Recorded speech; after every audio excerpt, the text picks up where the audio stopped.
ऐसा कुछ उसने पहले कभी नहीं देखा या सुना था। जिज्ञासा में उसने मशीन को हटाया तो पीछे एक छोटी सी लकड़ी की दरवाजा दिखाई दी, जो हमेशा छुपी रही थी। मगर वो दरवाजा बंद था और उसमें ताला लगा था। लीसा के पास चाबी नहीं थी, इसलिए उसने मशीन वापस रख दी और उस रहस्य को वहीं छोड़ दिया। उसी शाम जब वो अपने कमरे में बैठी फ्लूट बजा रही थी, तो अचानक उसे किसी अनजान लड़की की आवाज सुनाई दी। वो उसका नाम पुकार रही थी।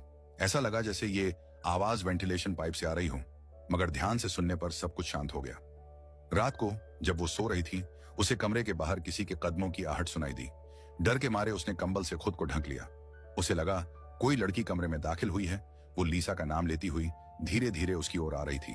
उसकी आवाज भी उसी लड़की जैसी लग रही थी जो दिन में वेंट से बोल रही थी, मगर उसकी आवाज में कोई बुराई नहीं थी। इसलिए लीसा ने हिम्मत करके कंबल हटाया, मगर कमरे में कोई नहीं था।